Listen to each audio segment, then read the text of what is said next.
Hi everyone, Dana here. You know, when I was in my 40s, I was in perimenopause. And during that time, I was starting to find that I could feel that tummy sitting over my pants. It's the first time I'd ever felt that in my life. I was feeling like I was on a roller coaster ride of emotions, and I wasn't sleeping very well. And to tell you the truth, I just wasn't handling perimenopause the way that I'd hoped. I went into the research and I was able to discover basically a new way to eat, a new way to move, really a new way to be. And I was able to get back my energy. I'm now 55. I've been able to maintain my waist measurement and my overall body weight. And best of all, I've been able to maintain my lean muscle mass and my strength just as much as I was in my 30s and 40s. So today, what I'd like to share with you are my learning lessons through that time that's enabled me to be able to come through menopause relatively with ease in regard to my health, my fitness, and my wellness. Let me ask you the question. This is the very first learning lesson I guess I had to discover, and it's, is your body talking to you? I had to think, is my body talking to me? And what is your body trying to tell you? So things like joint pain, things like diabetes, arthritis, autoimmune disease, weight gain, especially around your belly area or just underneath your bra area, loss of muscle tone, like your arms start to feel wobbly or your legs and your bottom start to feel wobbly and drooping, no energy, sleepless nights. All these are signs that your body is trying to talk to you. It's trying to say, hey, things don't feel great in here. And in all honesty, it gives us an opportunity to say, okay, I'm hearing you. What can we do about it? What can we do next? So as I mentioned before, the way my body was talking to me was I was on this roller coaster ride of emotions. I felt high, I felt low, I felt full of energy, I felt lethargic. I was also starting to feel that tummy just get over the top of my pants, and I just wasn't feeling great in myself. I had a lot of abdominal tummy problems, gut issues. And for me, the very first step I took to problem solve, and this was my learning lesson, is I had to start to eliminate those foods out of my diet that were creating problems for me. And I had to add in foods into my diet that were able to support me with being able to lose weight with ease and be able to keep my muscle tone and strength. So let me share with you what I did. So the first thing I did was I realized that this roller coaster ride that I was on was actually a lot to do with my blood sugar levels. I was eating a meal and then my blood sugar levels would drop and I would be lethargic and have no energy, and then I'd go and crave. So I'd crave foods like carbohydrates, chocolate, kettle chips, double choc Tim Tams out of the fridge. They had my name on it, do not touch them. So once I was able to understand that, I started to take hold of my blood sugar levels. So step one I did was I started to change my meals into ensuring that I had a meal that incorporated protein into the meal, incorporated plant-based fats into the meal, and I started to give my body that tablespoon of apple cider vinegar 15 or so minutes prior to eating to help stabilize my blood sugars. Well, I can share with you, it worked an absolute treat, and I started to regain my energy. The second thing I did was I started to look at protein in my diet, and I'll tell you in all honesty, this is who I was. I loved sugar. My children will tell you I was a sugar addict. In my car, you would find Allen's Party Mix lollies. You would find Jersey caramels. You would find like chocolate Tim Tams, double choc out of the fridge. You'd find all this sugar everywhere in the house. I like to have an alcoholic drink every single night. It would be bourbon, and I'd put Pepsi or Diet Coke with it. Or if friends came over, we might do cocktails, or we might do wine. And so I was drinking on a nightly basis. And also I loved carbohydrate. So I would eat kettle chips, I would eat bread, I would eat pasta. And this was my diet. And this is where it really started to sabotage me as a woman going into menopause. So that was me before. So now I've been able to stabilize my blood sugars, and then I really did a deep dive into the research around protein, and I started to understand and discover that protein as an aging woman really can turn our life around.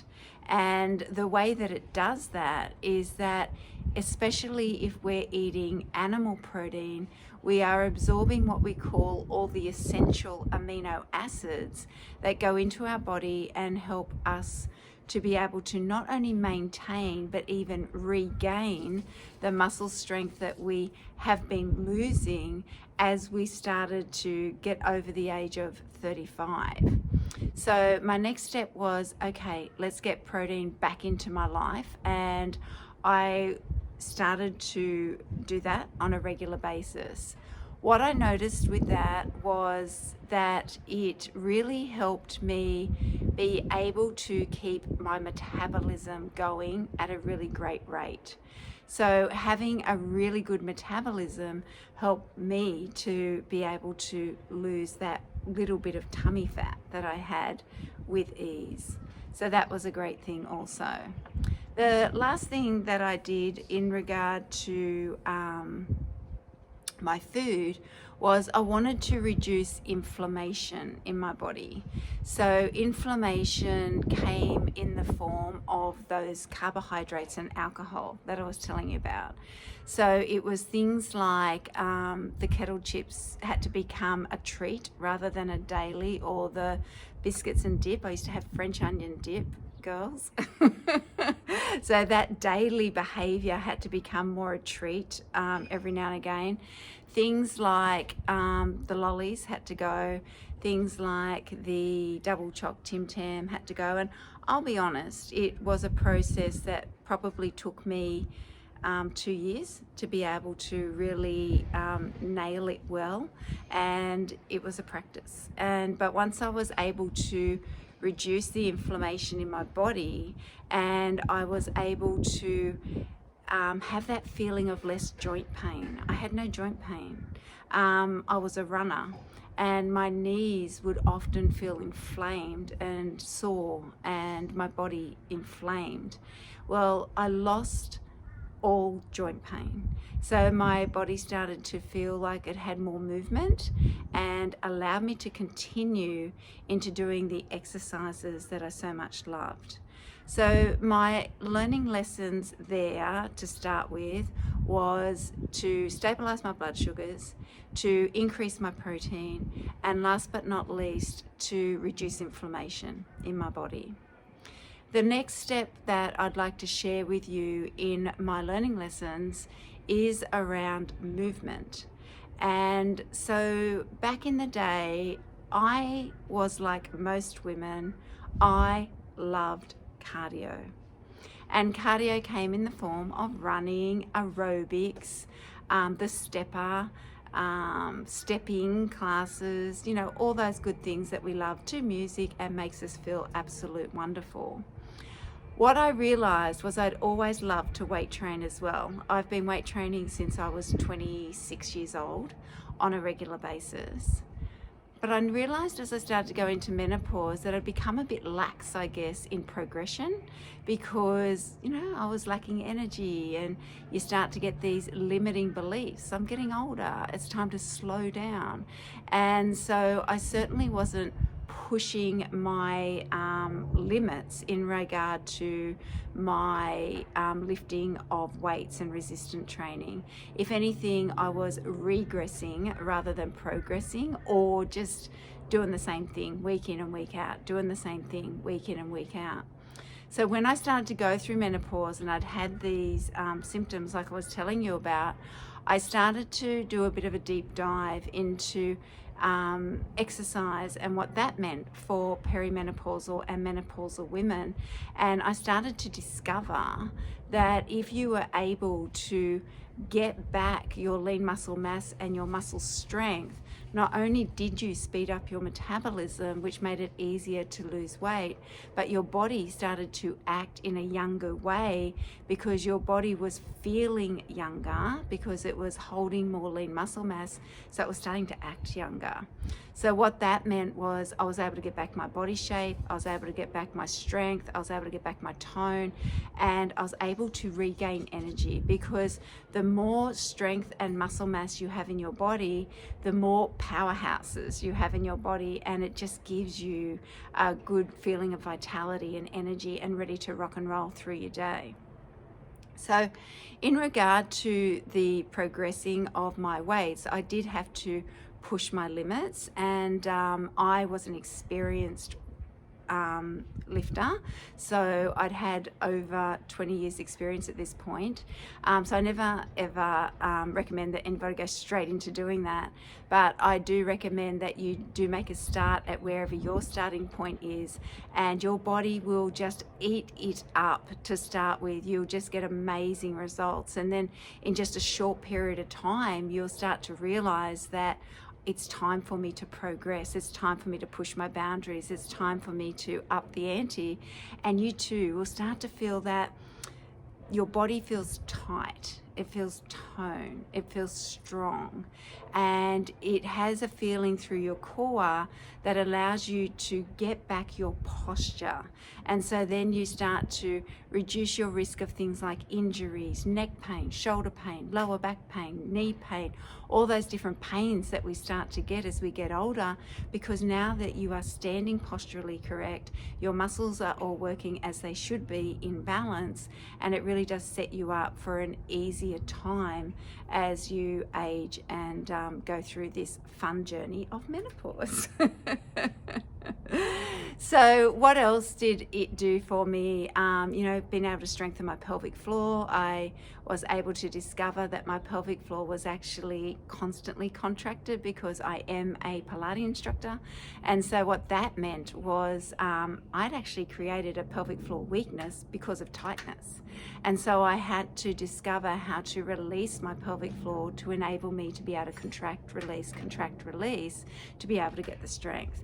So continence was something I was able to rediscover. My body shape and tone I was able to discover, and just little things like not tripping over those little bits in the concrete as you walk along the street, because I was now lifting my feet more because I got back that strength in my legs. Lower back pain is less these days.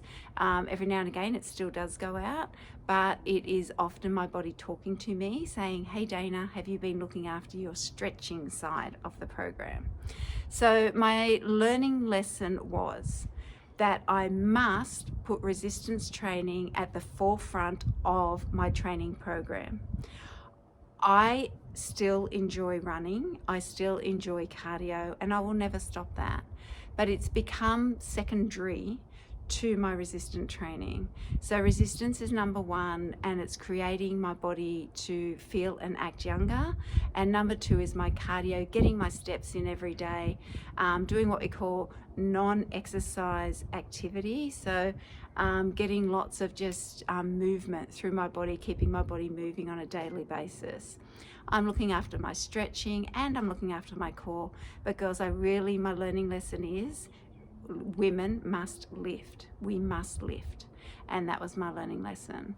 I guess my third learning lesson that I wanted to share with you in my menopausal journey is my life in my 40s. I was very, very, very stressed. I don't say I still don't, I've nailed this. I am definitely a work in progress.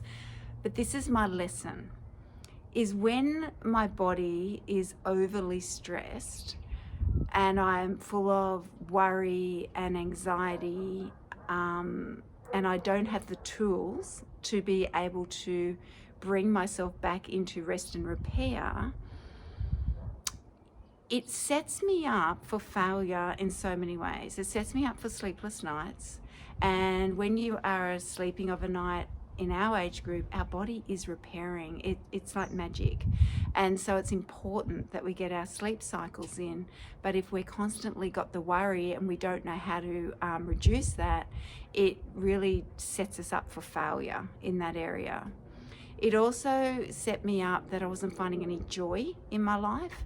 So I was very much becoming a victim mindset. It was like a poor me mindset, because I had my mum that we discovered had Alzheimer's. My kids all live in different states all through Australia, and they have their stuff that they like to talk to me about, which I worry about as their mum. And I've got a hubby that has some pre-existing stuff going on, so I worry about that. And so, you got all these little everyday worries that we all have. But my learning lesson as a menopausal woman was get hold of stress, Dana. So I'll just share with you one tip that I have. I have, honest to goodness, a toolbox of tips when it comes to stress. But one that I know my menopausal women really suffer with is sleepless nights. And I was able to be lucky enough to learn this technique that literally just puts me back to sleep in the moment, should I wake up during the night and should I be worrying, yeah? And this learning lesson was that you can't listen and think at the same time.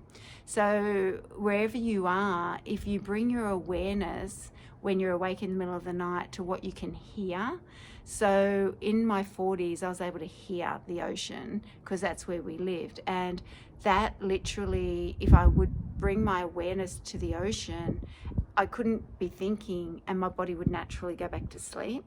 And here where we are on the Gold Coast, it's more traffic, unfortunately.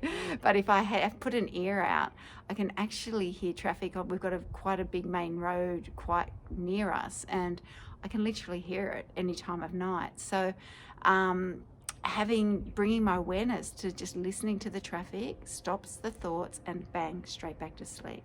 So I hope that helps some of you. So girls, they're my tips, tricks, strategies, and some learning lessons I've learned that's really been able to help me get hold of menopause, and as I say, be able to maintain my energy, be able to maintain my waist measurement and my body measurement, being able to maintain my lean muscle mass and my strength, which I believe allows all of us to set ourselves up for living a long, healthy life, not just a long life where we're governed by doctor's appointments, disease and medications, but rather a life where we're getting older, we can't stop that, but our bodies are able to act in a younger way because we've got all our bits going on, yeah?